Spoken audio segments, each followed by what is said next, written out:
ஐயா சிவாய நம்ம சொல்லுங்க. ஐயா சிவாய நமக ஐயா. சொல்லுங்க ஐயா. அண்ணாமலை ஒரு பக்கம் மாட்டுக்கு சாணம் அல்றாரு. சரி. அத சனாதனன் போஸ்ட் பண்ணிருக்கேன் ஒரு திமுக கபோதி. சரி, நக்கல் பண்ணி. இன்னொரு பக்கம் பாத்தீங்கன்னா அதே அண்ணாமலை ஐபிஎஸ் இருக்காராமா. சரி.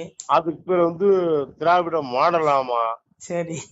இது என்ன இது எனக்கு தெரியல. ஏன்னா இருங்க பெத்த தாய் கொடுக்க முடியாத ஒரு பால் வத்தி போச்சுன்னா கூட கொடுக்க முடியாத ஒரு பாலை தாயா இருந்து அந்த மாடு பால் கொடுக்குதுங்க. உண்மைதானே? நீங்க கொஞ்சம் அமைதியா இருங்க, பேச விடுங்க. சொல்றேன் கேளுங்க. இவனுங்க மாட்டு பாலை மட்டும் குடிக்க மாட்டானுங்க, மடுவை அறுத்து தின்றுவானுங்க. இவனுக்கு எல்லாம் என்ன இறக்க சிந்தனை இருக்கு இந்த கும்பலுக்கு? அப்படி சொல்லுங்க. நான் என்ன கேக்குறேன், மாட்டு மடுவை திங்கிறவன்கிட்ட போய் நீங்க நியாயத்தை பேசுனீங்கன்னா அவனுக்கு என்ன புத்தி இருக்கும்? அவனுக்கு நரகத்துல நாசமா போகக்கூடிய ஆத்மா அவனுக்குலாம். அவனுக்கு பேசாதீங்க, வயிறு எரியுது. இங்க பாருங்க, அது பரம்பரை அன்னைக்கே சொல்லிட்டேன். எங்க அப்பா அதான் சொன்னான், 4 காலு ஜீவ செந்து நாட்டில் இல்லை ஓட்டமடா கங்கை பால் வற்றுமப்பாங்க. கங்கை புனித கொண்ட 4 கால ஜீவ சேர்ந்து விட்டு வைக்க மாட்டா, புடிச்சு தின்றுவானுங்க. என்ன கேட்க, ஏன்டா சனாதன சாணி எழுறவெல்லாம் சனாதனம்னா அப்போ நீ என்ன இந்து மொத்தத்துல நீ இந்து பார்த்து மொத்தமா நீ கேவலப்படுத்த, அதை விட்டுரு. அப்ப நீ ஏழைப்பாளி விவசாயி அவ்வளவு இருமே மாடு மேய்க்கிறான். அப்ப எல்லாம் நீ அவங்களை கேவலப்படுத்தலாம். அப்ப சாணி எழுறவெல்லாம் கேவலமா சொல்லு? சாணி எழுறது பெரிய புனிதம். நான் என்ன கேட்கேன், சரி திராவிடம் ஐபிஎஸ்னா அப்ப எல்லா உலகத்துல பூமியில பிறந்த அத்தனை பேருமே ஐபிஎஸ் ஆயிட்டா யாரு விவசாயம் பண்றது, யாரு மாடு மேய்க்கிறது, யாரு துணி தைக்கிறது? சொல்லுங்க. இவனுக்கு என்ன மூலையில இருக்கானுங்களும் தெரியல. புரியுதா உங்களுக்கு? அறிவில்லாத பாருங்க கேள்வி. அந்த சனாதன பேரை மட்டும் எதுக்கு வச்சுக்கிற? உன் பேரை மாத்திக்க. அது கொஞ்சம் அவங்களுக்கு பாசிட்டிவ் எனர்ஜியை கொடுக்குது, ஆனா வச்சுக்கோனுங்க. ஏன்னா மற்ற வேற பேரை மாத்திரம் மண்ணா போயிருவானுங்க. அது கூட அவனுக்கு சனாதனம் தேவைப்படுது. எப்படி சனாதன பேரை வச்சா ராசி அவனுக்கு புரிச்சு. இங்க பாருங்க, சரி அதெல்லாம் விடுங்க. இங்க பாருங்க, சாணி எழுறது பெரிய புனிதம். எங்க அப்பன் பரம்பொருள் பகவான் இறைவனை மாடு மேய்ச்சிருக்கான். அதான் எங்க அப்பன் சொல்றான் பாருங்க, அஞ்சாடு மேய்த்தடைத்த உங்கள் ஆனந்த கோன் வந்தேனடா, உன் கூடாரத்து குள்ளிருந்து குலதீட்சை செய்திடுவேன், நான் பாவி பொல்லாதவன் நாட்டில் ஒருவருக்கும் ஆகாது. பரம்பொருள் சொல்றேன், டே நான் மாடு மேய்ச்சடாங்க, 5 ஆடு மேய்ச்சிட ஆனந்த கோன் வந்து. அப்போ எங்க அப்பன் பகவான் கிருஷ்ணன் ஆனந்த கோன் என்றால் யாதவர்கள். புரியுதா உங்களுக்கு? யாதவர்கள் அந்த கோன், அந்த யாதவ குலத்துல நான் வந்தேன் அப்படிங்கிறான். புரியுதா உங்களுக்கு? அததான் தெளிவா சொல்றான். தெய்வகி வயிற்றிலுற்று ஸ்ரீகிருஷ்ணர் எனவே தோன்றி வைவசு தேவன் பெற்ற மனுவன வளங்கள் நாட்டி நெய்யிடை வழியில் சேர்ந்து நெருடிடுமா ஞாலம் செய்தவர் கஞ்சன் தன்னை ஜெயித்ததும் கேட்டிருவான். அன்னைக்கு கம்சனை கொண்டானா எங்க அப்பன். அன்னைக்கு எந்த குளத்துல அதை சொத பெருமையா சொல்றான். தெய்வகி வயிற்றிலுட்டு ஸ்ரீகிருஷ்ணர் எனவே தோன்றி அந்த நாமம் கொண்டு வந்தேன் இந்த உலகத்துல. 1000 குலத்துல யாதவர் குலத்துல வந்தேங்க. அப்ப நீ சாணி எழுறவன், அன்னைக்கு நீ சாணி எழுறவன நீ கேவலமா சொன்னா அப்ப நீ ஒட்டுமொத்த யாதவ சமுதாயத்தை நீ இழிவுபடுத்துறியா? கேட்கணுங்க இது. அப்ப சாணி எழுறவனுக்கு எங்க அப்பா கூட இன்னைக்கு நான் நாடாருதான். எங்க அப்பா இன்னைக்கும் பணம் ஏறாரு, மாடு மேய்க்காரு. இன்னைக்கு 80 வயசு அந்த மனுஷன் 80 வயசுல பணமரம் ஏறி இன்னைக்கும் பிழைக்காரு. அப்போ இங்க பாருங்க, இவனுங்க இங்க பாருங்க, தின்னுட்டு நண்டு கொளுத்தா பொந்துல கிடக்காங்க மாதிரி. இவனுக்கு வறுமைன்னா என்னன்னு தெரியுமா, பசின்னா என்னன்னு தெரியுமா, எதுவும் தெரியாது கும்பல். இவனுங்க சும்மா ஏசி ரூம்ல உட்காந்துட்டு எதையோ பேசுறது. ஆனா படுவாயிலே, நீ முற்பெருள் செஞ்ச புண்ணியத்துக்கு தான் அந்த ஏசி ரூம்ல வாழ்க்கை உனக்கு. இப்ப நீ செஞ்ச பாவ மூட்டைக்கு அட பாவிகளா, நீ ஆடு மாடு கோழி பன்னி நாயின்னு இழிவு. மாடு இல்ல உனக்கு, மாடு புனிதம் அது கிடைக்காது உனக்கு. இழி பண்டியா நீ பிறக்க வேண்டியிருக்கு. நான் சொல்லல, எங்க அப்பன் கிருஷ்ணன் சொல்றான். ரஜசி பிள்ளைங்க கத்வா கர்ம சங்கீசு ஜாயதே ததா பிள்ளைன்னு தமசி மூடை கணிச்சு ஜாயதங்க. இந்த பயல்களுக்குலாம் இந்த மாதிரி அக்கிரமம் முடிச்சு அநியாயம் பண்ற பயல்களுக்குலாம் இவனுக்கு என்ன தண்டனையா? சனாதனத்தை கேவலமாப்படுத்துற பயல்களுக்கு இறப்புக்குரிய மண்ணுலகில இவனுடைய ஆத்மா மீண்டும் இந்த உடல்ல இருந்து வெளியில போனதுமே நரகத்துல ஆக்கின தண்டனை அனுபவித்த பிறகு இந்த மண்ணுலகில புழு விலங்கு பறவை விருட்சம்னு இழிபிறவை அடைவான்னு பகவான் சொல்றான். அதே மாயகிருஷ்ணன் சொல்றான், அந்த மாடு மேய்ச்சவன் சொல்றான், அந்த சனாதனவாதி சொல்றான். எப்படி? அதனால இவனுக்கு அண்ணாமலையை கேவலப்படுத்தலைங்க, இவனுக்கு ஒட்டுமொத்த விவசாயிகளையும் கேவலப்படுத்துறான், உங்களையும் கேவலப்படுத்துறான், என்னையும் கேவலப்படுத்துறான். ஏன் நானும் மாடு மேய்ச்சிருக்கேன். அதனால புரிஞ்சுடுங்க, அதனால மாடு மேய்க்கிற புனிதங்க அது இவனுக்கு எல்லாம் தெரியுமாங்க? இவனுக்கு இறைவனே சரி ஐயா, அது விடுங்க. இன்னும் கேட்டுக்கோங்க. அப்போ இவனுக்கு இந்த சனாதன தர்மத்தை பழிக்கிற இந்த கும்பலுக்கு என்ன தண்டனையா, அதையே எங்க அப்பா பகவான் தெளிவா சொல்றான். மனுமொழி இதுவாம் என்று மதத்துடன் பேசுவோர்க்கு இனிதல்ல வீண்தான் என்று இயம்பிய பயனர் தன்னை புனிதவள் துர்க்கை சென்று கொன்றவள் நரகம் பூத்தி கனிதுடன் துர்க்கை வாரி கடல் தீர்த்தமாடுவளை. பிள்ளைகளே கவலைப்படாதீங்க, யாரு கவலைப்படாதீங்க. இந்த மாதிரி சனாதன தர்மத்து நூல்களை, கடவுள்களை, சனாதன நம்பிக்கையில எவெல்லாம் கொச்சப்படுத்துறானோ இந்த கும்பலை அழிக்கிறதுக்கு தான் நான் துர்க்கையை படைச்சேங்க. இந்த துர்க்கை என்ன பண்ணுவாளாம், எமன் இவனுங்களை போய் பிடிக்க மாட்டானா, துர்க்கை போய் பிடிச்சிட்டு போய் ஆத்மாவை, இறப்புக்கு அப்புறம் ஆத்மாவை துர்க்கை தான் பிடிப்பாளாம். பிடிச்சிட்டு கொண்டு நரகத்துல வீசிட்டு அவ கடல்ல குளிச்சுட்டு போவாளாம். கனிதுடன் துர்க்கை வாரி கடல் தீட்டம் பரம்பொருள் சொல்றான், அப்பா சொல்றாங்க. அப்போ விடுவானா இவனுங்களை, அதையும் சாமி சொல்றான். இந்த கும்பலை என்ன பண்ணுவானா சாமி சொல்றான், ஒடுங்கி விட்டேன் ஆடு மேய்த்து ஒரு பலனும் கண்டதில்லை, இனி கடுவாய்க்கு இரையாக காட்டி கொடுத்திடுவேன், கும்பி கொதிக்குதடா எனக்கு இனி குடியிருக்கலாகாது, போவேன் கைலாசம் பின்னாடி மாதத்திலே பின்னாடி முன்னாடி முழுதையாதே ஆடியானேன், கண்ட கோவில் தெய்வம் என்று கையெடுத்தால் பலனும் உண்டோ. எங்க அப்ப வருந்தி பாடுறான். பிள்ளைகளே, இந்த அயோக்கிய பயல்களை ஒடுங்கி விட்டு ஆடு மேய்த்துனா இந்த இவனுங்களை மேய்ச்சி ஆடுன்னு எடுத்துக்கூடாது. இந்த கும்பல் அந்த அயோக்கிய பயல்களை மேய்ச்சி இவனுக்கு எத்தனையோ புத்தி சொன்ன இவனுக்கு எவனும் கேட்கல. அதனால இவனுக்கு அத்தனை பயலுடைய ஆத்மாவை விட்டு நரகத்துல கடுவாய்க்கு இறையா போடுறேங்கிறான். உடல் தான் இது, ஆத்மாலியாது. அந்த கடுவாய் என்ன பண்ண ஆக்கினி விட்டு காட்டிச்சு கோதர இவனுங்களை. இவனுக்கு என்னமோ செத்து போனா எல்லாம் முடிஞ்சிருதுன்னு நினைச்சிருக்கான். அடப்பாவி, செத்துக்கு அப்புறம் தாண்டா உன்னுடைய ஆத்மா வெளிவருது. அந்த ஆத்மாவுக்கு தாண்டா ஆக்கினை உண்டு. இந்த உடல் ஒரு இயந்திரம் தான். இந்த உடலுக்கு ஒரு மண்ணாங்கட்டியும் கிடையாது.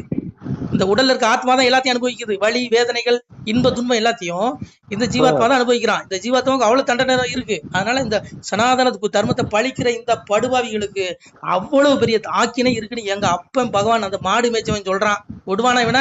தெய்வகி வயிற்றிலுற்று ஸ்ரீ கிருஷ்ணர் எனவே தோன்றி வைவசு தேவன் பெற்ற மனுவன வளங்கள் நாட்டி நெய்யிடை வழியில் சேர்ந்து நெருடிடுமாம் ஞாலம் செய்தவன் கஞ்சன் தன்னை கொன்றதும் கேட்டிலோ. எங்க அப்பன் அன்னைக்கு தெய்வகி வயிற்றில் விட்டு ஸ்ரீகிருஷ்ணனுக்கு நாமம் கொண்டு இடையர் குலத்தில் வந்தான். யாதவர் குலத்தில் வந்தேன்னு அழகா சொல்றான். பகவான் சொல்றான், வந்து நான் கம்சனை அழித்தேங்க.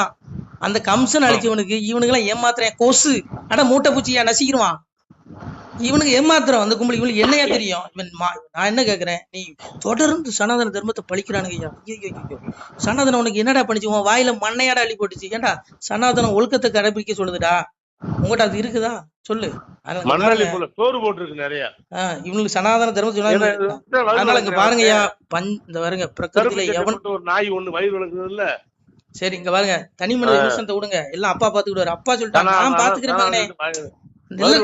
இங்க பாருங்க, இந்த இதே மாதிரி கொடுமையை தாங்க முடியாம தான் தேவர்கள் மண்ணுலகில நல்ல சாதுக்கள் நல்லவர்கள் அண்ணாமலை போல இந்த மாதிரி நிறைய பேர் இருக்கான். நல்லவன் கோடிக்கணக்கான இருக்கான். அந்த நல்லவர்கள் கஷ்டப்படுறத பார்த்துட்டு தேவர்கள் போய் எங்க அப்பன் பார்க்கடல்ல பள்ளி கொண்டு இருக்கான் பாருங்க, பறந்தாம அவன்கிட்ட போய் முறையிடுறான். தேவலோகத்துல தேவர்கள் போய் முறையிடுறான். ஐயா எம்பெருமானே நாராயணா, களி இடுக்கம் தாங்க முடியாம சாதுக்கள்லாம் கஷ்டப்படுறானுங்க, களி பயல்கள்லாம் அந்த இவங்களை கொடுமைப்படுத்துறான்.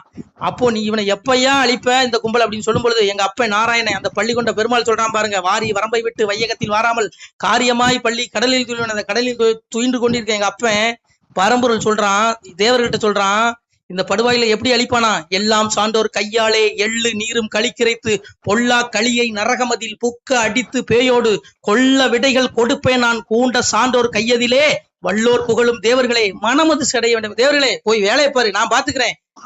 சாதுக்கள் கையில நான் ஆட்சியை கொடுத்து ஒரு நாள் இந்த கும்பல அத்தனை பயல்களையுமே நானே இவனுக்கு அழிப்பாங்க. பரம்பரையில இவனுக்கு தண்டனை கொடுப்பானா? இவங்களை கொண்டு சாதுக்கள் கையில திவசம் பண்ண வைப்பானா? யாரு சொல்றா? பெருமாள் சொல்றான். அவன் பாத்துக்குவாயா, நம்ம ஏன் அவனுக்கு இவனுங்களை பேசிக்கிட்டு பாருங்க. எவனுக்கு பாருங்க, எவனும் தப்ப முடியாது. ஆனா இரணியன் குடலை உருவனா இவெல்லாம் ஏமாத்திரையா சொல்லுங்க? இவன் ஏமாத்திரம் எத்தனை அசுரன்களை விட்டானா? அதனால எங்க அப்பன் பெரியவன், அவன் கிட்ட இருந்துங்க பாருங்க, எவனும் தப்ப முடியாது. அன்னைக்கு துரியோதனனை கொன்னது எப்படி கொன்னா? ஐவருக்கு தூதனாகி அங்கும் இங்கும் ஓடி சென்று மைகுழல் சிலர்கள் தம்மை மனங்களும் மிகவே செய்துரியோதனனை கொண்ட செய்தியும் கேட்டில். எங்க அப்பன் கிருஷ்ணன் சொல்றான், அன்னைக்கு பஞ்சபாண்டவர்களுக்கு தூது போனேன். அப்போ நான் கல்யாணம் பண்ணி கோட்டையை ஆண்டவன், மைகுழல் சிலர்கள் தம்மை அன்னைக்கு யாதவர்குல பெண்களை மணந்து விட்டு பார்த்தேன், இவன் துரியோதனை பண்ற அநியாயம் தாங்க முடியல, போட்டு தள்ளிட்டேங்க பஞ்சபாண்டவர்களை வச்சு. அதனால இங்க பாருங்க, சனாதனத்தை பழிக்கிற கும்பல் எவனும் தப்ப முடியாது. இவனுக்கு மாட்டை சாணியை அல்றவனை கேவலமா சொன்னா இன்னைக்கு கோடிக்கணக்கான மக்கள் மாட்டு சாணி அள்ளிட்டு இருக்கான். அப்ப நீ மொத்த பேரையும் நீ கேவலப்படுத்துற, இதானே உண்மை? நீ சனாதனத்தை கேவலப்படுத்தலப்பா. மாட்டு சாணி அள்ளுறது சனாதனா? நீ ஒட்டுமொத்த விவசாயிகளுடைய மனசு நோக்கடிச்சிட்ட. சொல்லுங்க. இன்னைக்கு வேளாளர், இன்னைக்கு பாருங்க, கொங்கு வேளாளர் கவுண்டரு ஃபுல்லாவே அவங்க வந்து என்ன பண்றாங்க? விவசாயம் தான், எல்லாம் மாடு வச்சிருக்காங்க. அப்போ சொல்லு, நீ யாரை கவலை? நீ அண்ணாமலை மட்டும் கவலைப்படுத்தல, நீ எல்லா சமுதாயத்தையும் நீ கவலைப்படுத்துற. அதனால இது தவறு. இந்த தவறுக்கு இறைவன் இவனுங்களை கண்டிப்பான். எங்க அப்பன் பாத்துக்குவாங்க. எங்க அப்பன் பிடியில இருந்து ஒருவனை தப்ப முடியாது. புரியுதா உங்களுக்கு? அதான் சொன்னான், காயக்காரன் மாய சித்தம் நான் உங்கள் கண்காணா பெருவெளியோன் அவரவர்கள் செய்யும் குற்றம் உங்கள் ஆண்டி நான் அறிவே நடாங்க. பிள்ளைகளே, நான் கண்ணுக்கு தெரியாது மறைபொருள் எங்க இருக்கேன், பரபிரமம் விடுவானா? எல்லா கணக்கும் என்கிட்ட இருக்குங்க. இவனுக்கு எவனும் தப்ப முடியாது. இவனுக்கு இன்னைக்கு ஆட்சியை கொடுத்துருக்கான்னு வச்சுக்கோங்களேன். இவன் முற்பிறவில செஞ்ச நல்ல தான தர்மத்துக்கு இவனுக்கு ஆள்ற பவிச கொடுத்துருக்கான். இப்ப செய்யறதெல்லாம் பாவ முட்டை. இங்க ஒரு மந்திரி, ஒரு எம்எல்ஏ, அதுக்கு மேல உள்ள பதவியில் இருக்கவன், அதுக்கு மேல உள்ள பதவியில் இருக்கு, எவனும் தப்ப முடியாது. புரிஞ்சுக்கோங்க, சரியா? அதனாலயா எல்லாம் எங்க அப்பன் பகவான் பார்த்துக்குவான். அவனுக்கு மறைவா எதுவும் இல்லை. அதனால கோமாதாவை கும்பிடுங்க. அதனால இந்த கலியுகத்துல இப்படிதான் இருக்கும். அதையும் எங்க அப்பன் சொன்னாங்க, காராம்ப சுவதனை கங்கை கரையில் கொள்ள கண்டகலியாச்சே சிவனேயா. காராம்பசுவை கங்கை கரையில் கொள்வானா? அவ்வளவு பெரிய கொடுமையான காலங்கள் வரும்னா இன்னைக்கு வந்துருச்சு, இன்னைக்கு நடக்குது. இப்படி வரக்கூடிய சூழல்ல இந்த கலியுகத்தை நான் அழிப்பேன்னு சொன்னான்.